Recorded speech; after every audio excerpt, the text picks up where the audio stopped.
We're now digitally connected, and that digital then allows us to be sort of borderless in how we look at investments. It allows us to be able to see an investment cross-border and be a part of it, if you so wish, through your phone or through your sort of connectivity platform. Invest in something only you're able to also talk about. Don't invest in a lot of unknowns until you're able to understand the product.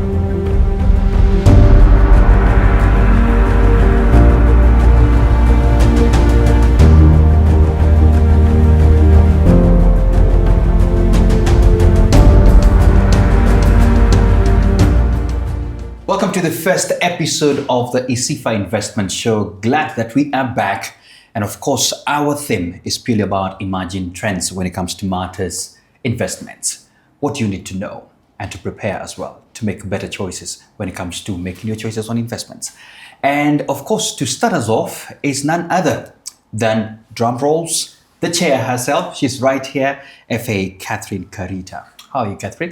Hi, Mina. I'm good, thanks. How are you? It's good to see you very well as well. Good to see you as well. And just for the sake of the viewers, probably some of the people don't know that you are our current chair now. Yes. And I would like you to share a bit of the vision of what you hope to really achieve here. And just before you share the vision as well, let people as well know a little bit about yourself and where the FA title is being practiced. All right. Thank you, Minor. Yes. And thank you for that. I assumed the chair role in June this year, so pretty new at this. Yes. But I have been an FA for quite a number of years. I have been practicing in the market as a financial analyst for quite a number of years. Yeah. So currently I'm at Britam Holdings and I look after our shareholders. So I'm the director in charge of investor relations. Yeah. And I'm also doing a bit of impact work through the foundation, the Britam Foundation. So I also look at the Britam Foundation and what we can do in that space of impact investing. Sure. Yes. All right.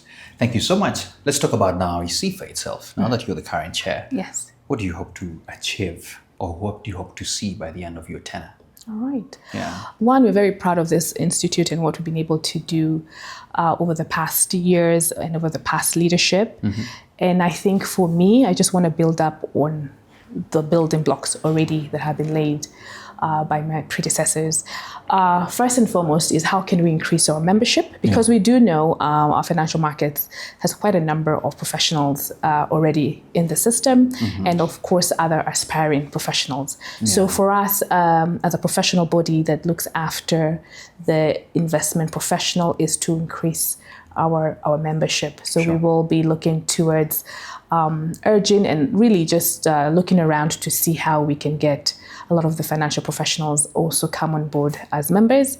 One, because it's good to be a member of such a professional body, and also two, it's mandated by law because we are formed by an act of parliament. And so to practice in the financial space and financial markets, you must have this distinction of the financial analyst.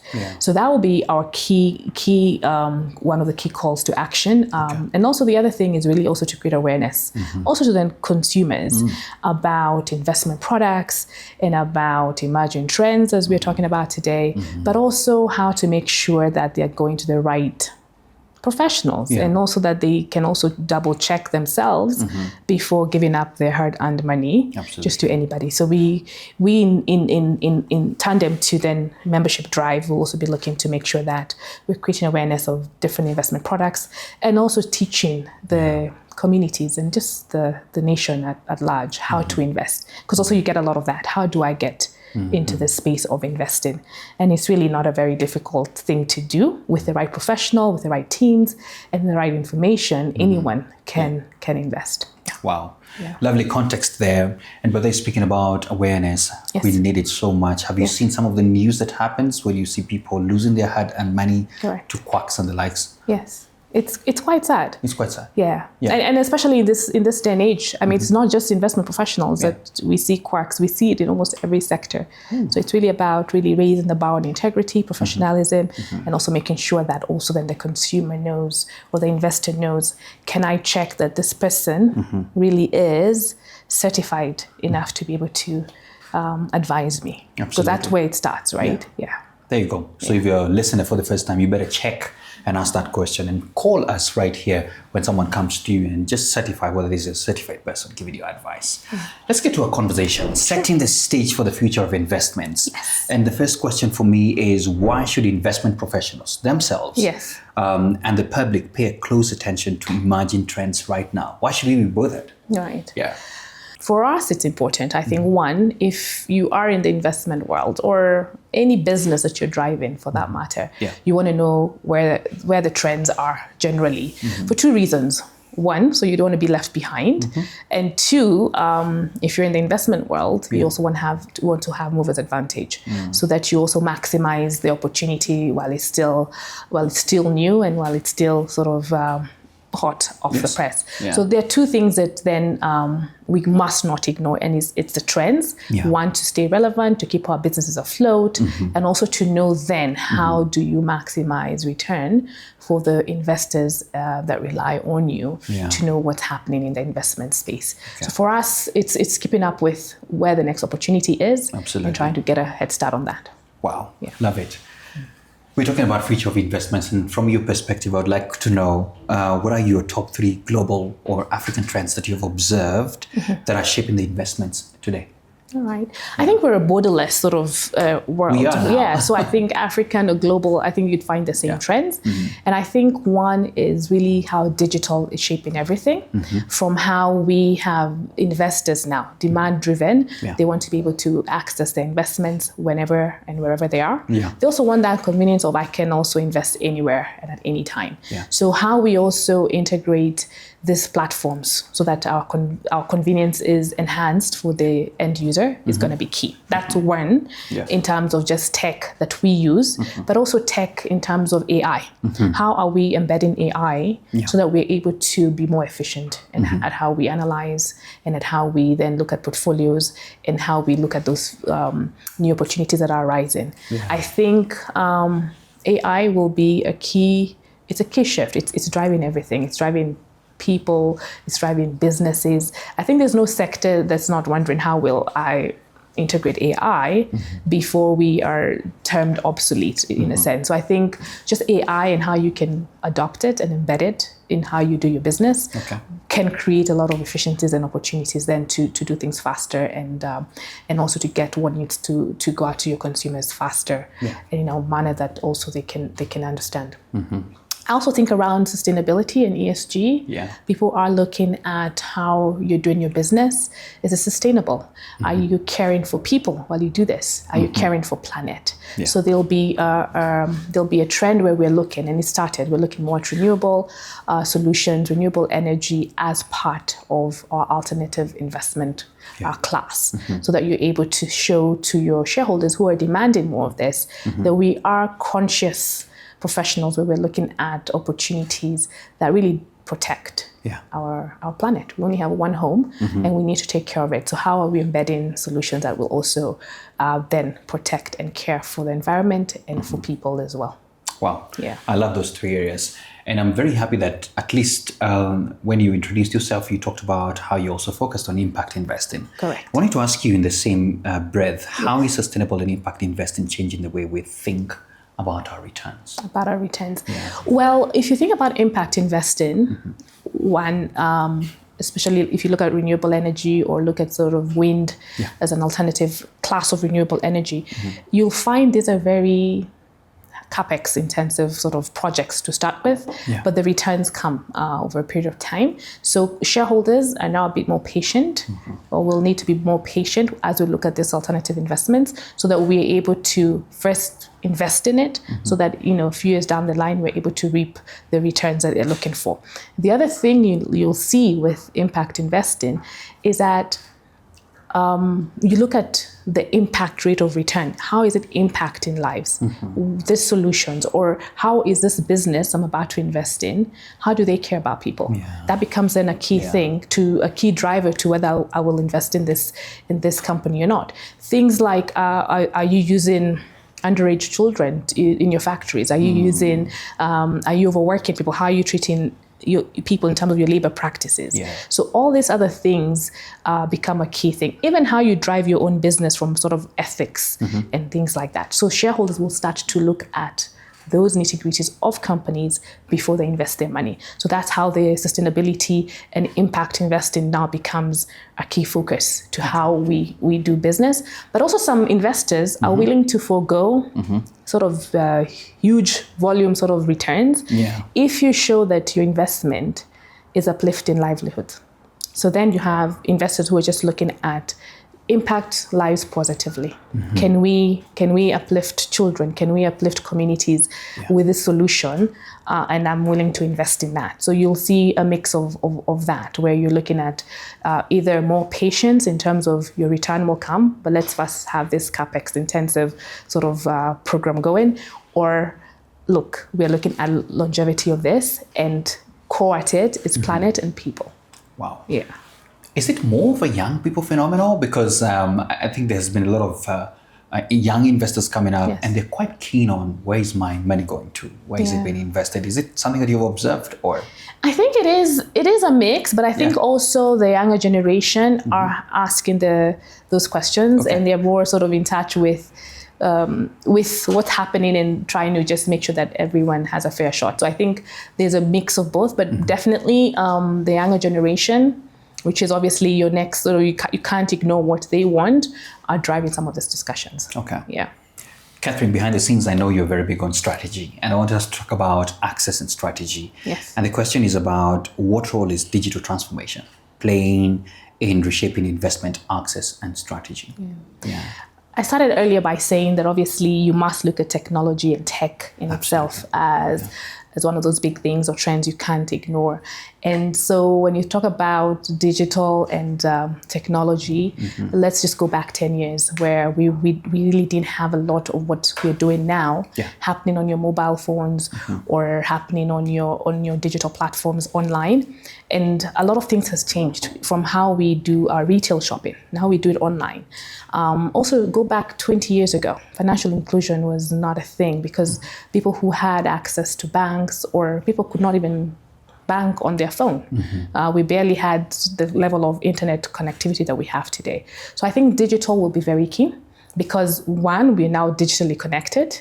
And that digital then allows us to be sort of borderless in how we look at investments. It allows us to be able to see an investment cross-border and be a part of it, if you so wish, through your phone or through your sort of connectivity platform or through your investment professional and the investment house you're using through their platforms. So I think digital has already changed the landscape. It has opened up banking, it has opened up investments, it has opened up insurance, and we can only continue to build on that. So that's why you're seeing fintech and insurtech being a very big sort of topic, because anyone in that space wants to make sure that we're giving access to our customers, convenience of anywhere, anyhow, anywhere, right? So that they can buy their products as easy and effortlessly as it is on the phone. Okay. And you know, we always have our mobiles. So I think that's also changing everything. It's a basic need. Yeah, exactly. Exactly. Anyway, you know, I'm just sitting here and thinking, wow, Catherine, you've said so many, impactful things when it comes to how this landscape is changing. Yeah. If I'm an investment professional, I want to ask on their behalf, with the advent of AI, should I be afraid?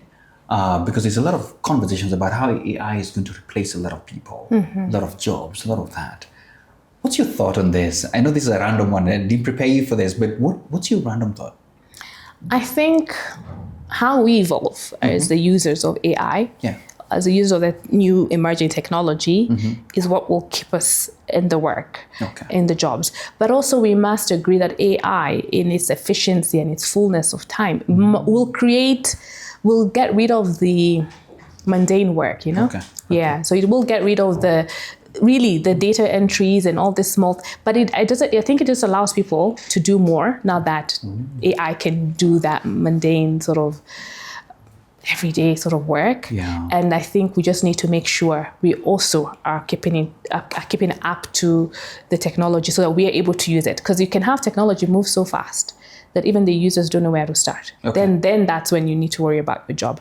But I think if we're continuously investing also in our own sort of growth from a continuous sort of development aspect, and that's why ICIFA, for example, we like to do the CPDs, the continuous professional development courses, because then we look at all these things and say, how can we enrich our members? How can we educate them on something that is new, or how can we keep them up to date on certain things that we're seeing for the benefit of one, them being able to do their job better, and also for the benefit of their own investors that they have in their own sort of space. So I think everybody needs to keep growing and keep learning. I think that's what keeps us in the game. Yeah. So the point is adapting. I think that's what you say. Absolutely. Absolutely. So don't stop learning. Don't stop learning. Absolutely. Finally, Catherine, your advice, amidst all this we've spoken about, your advice to investors and even investment professionals as well. What would you tell them so that at least they're not left behind as we're talking about the future of investments? So for investment professionals is to continue learning, right? Yeah. Don't stop, as you said. Keep looking at what's happening globally, also what's happening in your space, in your continent, and make sure that you're looking at how that can benefit you and, again, your end consumers. And for consumers out there wondering how do we start in this investment journey, we have a lot of professionals already who are members of ICIFA. We have a lot of people who are in this financial market space. I think there's a lot of information out there that you can start by looking at products that you understand. I think it starts by investing something only you're able to also talk about. Don't invest in a lot of unknowns until you're able to understand the product or that investment very well.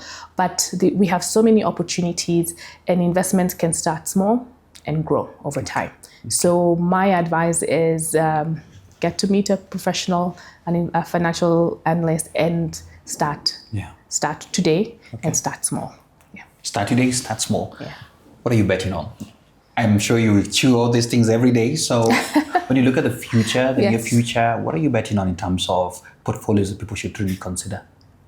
Well, I think I already answered that because at the beginning we talked about the three trends. Yes. And I said one of the things I think will be a game changer is renewable investments. Yeah. So we need to look at that as an opportunity for investment, and especially in our markets also as an opportunity for your alternatives. Because then we always sort of have your usual vehicles, your equities, your bonds, and also your money markets. Now the collective investment schemes have really grown.